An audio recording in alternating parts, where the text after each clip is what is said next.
大家好，我是大叔，欢迎收看我今天的频道。今天大叔要跟大家分享什么呢？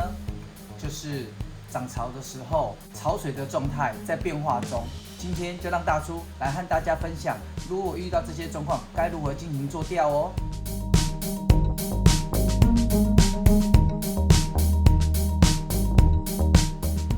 干潮的状态，基本上由于退潮已经退到最底了，水位呢也低于蚵棚的位置，所有的蚵架它也都浮露出水面了。进行做钓的话，你是不可以往蚵棚的方向去丢的，因为这样的话一定会缠到，而且也根本钓不到鱼。那这时候我们的建议呢，路亚选择会建议用长舌板的路亚小胖去挖底，去把蚵棚旁边船的走道的地方呢，钓到一些底栖性的鱼，这时候 OK 也是有机会会冲出来吃哦。如果这时候你钓得到 OK， 那这个 OK 呢，这代表就是它原本就住在这个蚵棚内了。当开始涨潮的时候，水位慢慢的高过蚵棚，而当水位高过蚵棚，然后但还没有太深的情况下，路亚选择水表型的路亚来进行做钓。你要丢到蚵棚的外围，然后去搜寻整个蚵棚的直径范围。如果底下有 OK 或者是红潮，它会从蚵棚的底下窜出来吃你的路亚，这时候你就有机会中鱼了。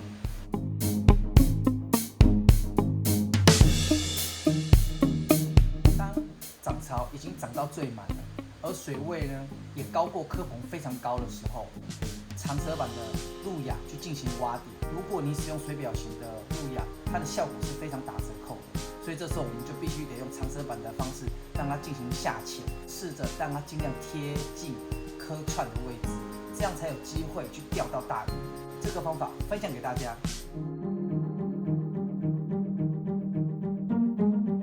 好，至于我们去周钓，我们需要准备哪些东西呢？今天就让大叔来跟各位介绍吧。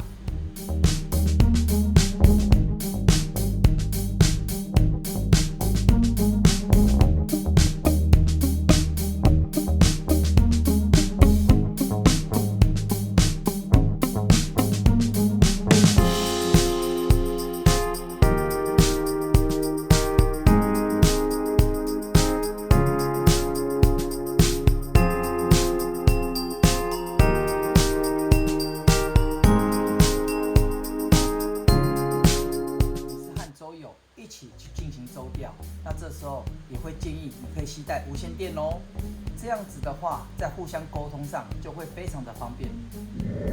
另外，大叔想跟各位分享，如果今天你买了一条属于你自己的独木舟的时候，其实你可以对你的独木舟做改装哦。建议可以加装独木舟滑轮系统于舟的两侧。当你使用船锚的时候，或者是用绑绳挂住蚵棚的时候，独木舟会很自然的顺着海流的方向，自然去调整它的位置。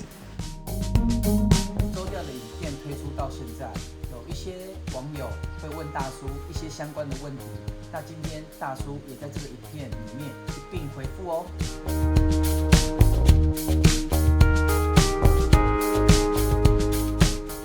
由于大叔呢是在蚵棚里面做钓，进入蚵棚的时候，有时候可能往往它的水深呢并没有太深。如果大叔脚踏系统放到水里面的话，容易碰撞到，造成脚踏系统损坏。东石那边去做钓的时候呢，我发现其实用手划就可以了。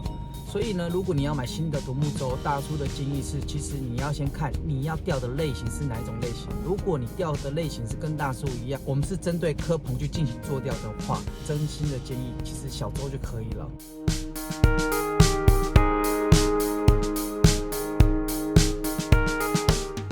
没错哦，设定是在蚵棚区做钓的话，其实手划的独木舟就非常适合了，跟你分享哦。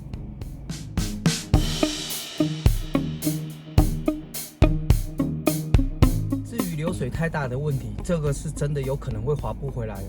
我们通常在前一天，我们会先参考我们要划舟的那一天的天气状况以及流水状况来做决定，那一天要如何进行舟钓。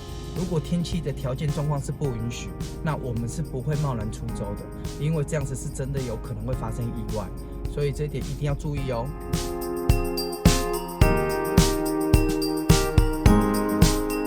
我的路亚在哪边买的？其实基本上我蛮多的路亚都是在网络上面购买的。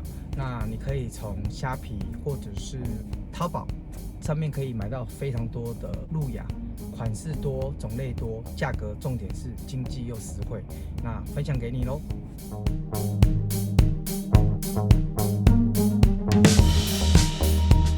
由于台南七股呢一直延伸，很多的地方都是属于细湖的地形，所以呢很多科农会在那边养殖科哦。也因为这样天然的环境而造就了这样的有这么多黑鲷的地方，多到会让你觉得它就像是海水里面的吴郭鱼。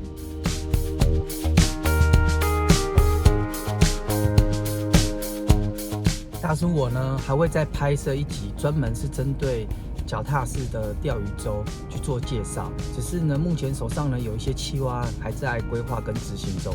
这个钓鱼舟的介绍的影片会制作，要稍微往后延一下，请等待咯。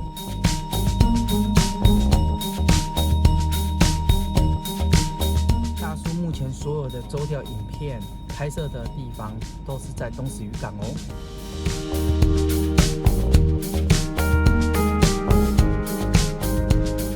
独木舟在哪个地方它都是能做钓哦，只是大叔的影片我们是针对欧给这种鱼种，所以呢大部分呢我们都是在科棚区去做钓。那这种的环境通常大部分都是细湖环境。那我也有一些舟友，他们呢是在于属于深海的深场，然后搭配用铁板的方式去进行做钓，所以呢钓法有非常多元，供你参考。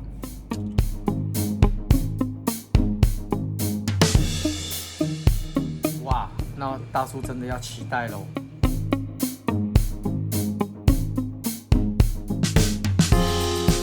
欢迎哦，欢迎一起约钓哦。